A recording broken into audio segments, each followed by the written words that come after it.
Welcome back, everybody, to Ready, Aim, Live. I'm Wes. And I'm Jose. And today we want to definitely reveal our new logo to you guys. I wonder if they even caught it on the videos we've been posting now. I mean, it's been on a couple of them now. We're really proud of it. It's been something in the works that we've been wanting to show everybody, but we've been slowly putting it out there. But as of now, we're going to officially show it to everyone.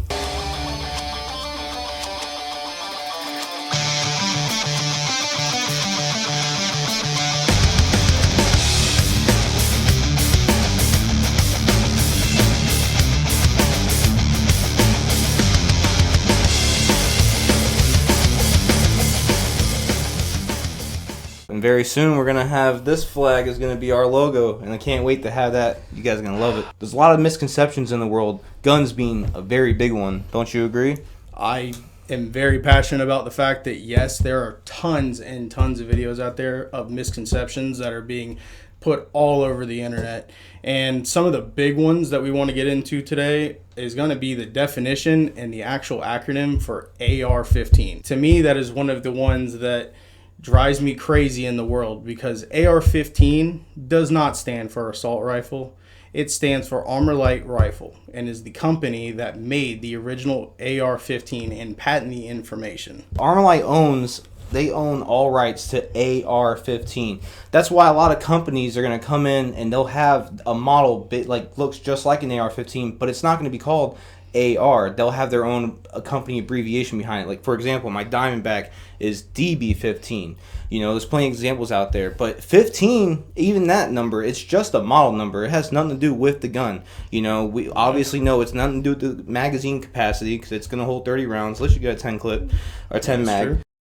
You know, but 15 is just a model number, just like an F-150 is a model number. Well, and even the AR-10s and the AR-12s, like, they just categorize different guns. They're not... It doesn't say that that's an assault shotgun or anything to that effect. It is just a name that has been patented and has been used on certain weapons. The big thing a lot of people like to say AR stands for, like, automatic rifle. Yes. And I just don't think that people realize the hoops that you actually have to jump through to even own an automatic rifle. You know, like, explain to them, what are some hoops that we got to jump through? You got to find a gun shop that even has a Class 3 FFL and is even able to get a firearm in the registry for the NFA before 1986. So being before 1986, that makes the guns so much harder to find. Rare. So you're trying to find a gun that by the time you do find it, it's going to cost you at least 10 grand by the time you get done with your tax stamps and even finding the gun itself. Going into that with the tax stamp, to get an automatic rifle, you know, you have to get approved by a local chief law enforcement. You got to get approved by the federal government. You know, as you said, you need that tax stamp to even take possession of that weapon. So all these different hoops you have to go through just to have one, and people think that they're all over the streets. You know, it's pretty crazy. It's pretty outlandish, if you ask me. Yes, and the AR-15 itself is a semi-automatic rifle.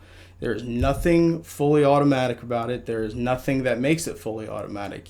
Yes, there are plenty of videos out there of people that can make them by modifying them, but stock out of the box, none of them are fully automatic. They are all semi-automatic. People will say, well, you know, the term selective fire, it kind of brings up, you know, okay, well, I can select my fire to safer fire, and they think that's selective fire. No. Selective fire is putting your gun to a burst shot, which no matter what, we don't have the capabilities of doing that. That is military only. Not at all. And that's how it's supposed to be. We're not supposed to have automatic weapons. I mean, everything was controlled that way. It's how it is, you know? Even going into that, our AR-15 can shoot farther, but it's not going to shoot any faster, any better than even a pistol that you could pick up that is still semi-automatic.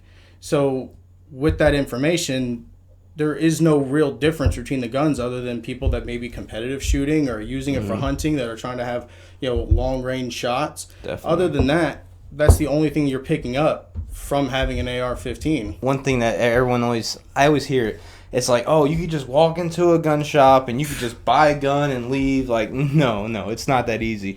I mean, hell, even with the concealed carry, there's like Walmart, for example. Walmart still wants you to wait 3 days even if you have a concealed, which I don't agree with. But hey, the only way that you can even possibly go somewhere that same day, say, hey, I want that AR or I want that pistol, and walk out, is if you have a CWP.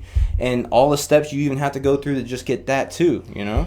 Yeah, and I mean, and even going into, even getting a CWP is not even a guarantee by even having your background check done. And the only people that, can kind of get away with, having your concealed is if you did the hunter safety course. And that's about the only loophole, but you still had to have gun safety regardless. You still were taught how to handle a firearm and how to handle the ammunition and how to properly care for your firearm. Most definitely. I mean, and it'll isn't it funny how it always revolves back to gun safety? Everything does everything, and it should always be that way. Gun safety is definitely the number one thing. Like we said before in previous videos, guns are fun, but you have to make them fun, and you still have to know the capabilities and, be safe with them. Know what you're doing, because being foolish with them, yes, they can become something that's not good. But besides that fact, as long as you are taking proper care and knowing your gun safety, you can have so much fun. I mean, it's a blast, literally. And one of the other bigger ones of some of the misconceptions that we see is this idea of stabilizing braces on pistols. People think that they're this, outlandish thing that is, making this gun shoot better and making it, this deadly weapon on all these mass shootings, when in reality, the first stabilizing braces were actually made for disabled veterans who wanted to still be able to shoot, said pistol and said caliber of a 223 5.56 out of an AR pistol, but weren't able to. Maybe they, lost an arm in war. Unfortunately. And that's, that's very sad. But to take away that right ability, that ability to be able to strap it onto, an arm and go have fun at the range, that to me is one of those misconceptions that really hurts my heart, considering that, you be taking it away from somebody who gave their life. I think this is also the perfect time we could stop and say, anyone, thank you so much. If you served our military, thank you from the bottom of our hearts. You made the ultimate sacrifice, and there's really not much we can do to really appreciate you but tell you. But we genuinely thank you so much for fighting for our freedom. And we want to be able to fight for you to actually be able to continue to have fun going to the range and being able to shoot and not having a brace that is only helping you taken away for no reason, for really no reason at all. They want to pass, a lot of gun laws and legislations and stuff. Gun laws, or any more gun laws than what we already have, are only hurting good gun owners. Because if you look at states that are gun-free zones, the most strictest gun laws, they have the most crime. So if criminals are going to be criminals, regardless of the fact, but why wouldn't you prepare yourself for that? You know what I'm saying? You're not going to be able to avoid it, man. People are nasty, people are bad out there, but we got to protect our families. We got to protect each other, and most importantly, yourself. Us as a gun community, we want to put information out there that's not only going to protect me and my family, but also give you the information to protect your family and protect your loved ones around you. That, being in this kind of crazy climate that we are in this country right now, you never know what can happen, especially if you live in one of these cities that you're not even allowed to own a firearm, that even, own a firearm at all, actually, in some of these cities. I mean, think of California, you have a 10 round ban stuff, your magazine can only have 10. And most guns, most gun companies, they're not going to, reach out towards California and make, some of them do, don't get it wrong. Yeah, some companies do make special magazines, but not everyone does that. So that restricts them from a lot of options, if you really think about it, Yeah. For example, like a Hellcat or a 3P365, when you have a great concealed carry pistol that you can't even carry there because of how many rounds it actually holds. It's kind of sickening. Well, and to me, it kind of just makes it, where do you stop then? Where do we stop? We restrict it to 10. Nothing has changed. You're going to restrict it down to 5. Nothing changes. Then where does it end before these gun laws start to infringe more and more of the gun rights that we, hold dear to our heart? Where does it end? And regardless of your political beliefs, we're all on the same side. I mean, there's people on both sides of the fence who are pro-gun and not pro-gun. So your political affiliation means nothing. You know, we have to get past that, because all together we are a community. You know, anything that they're trying to pass, it, like you said, it's going to infringe. It's infringing on our Second Amendment. The Second Amendment wasn't written based on a party. It was written as a united nation, for all of us to be united as one community, as we should be.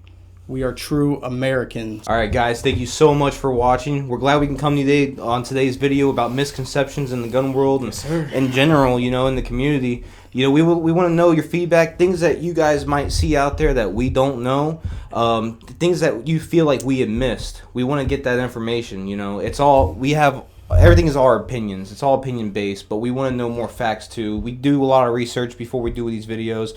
We want to make sure we're giving you that reliable content. But if there's something that we left out and you feel like we should have added, please let us know in the comments. Any info is going to help us grow. And don't forget to like, comment, and subscribe. Go ahead and check out our YouTube, Facebook, and Instagram. Give us some love on there. We love all the feedback. Yes. Please keep giving it to us. We love making videos, and we'll see you guys next week. And always remember, who's got your six?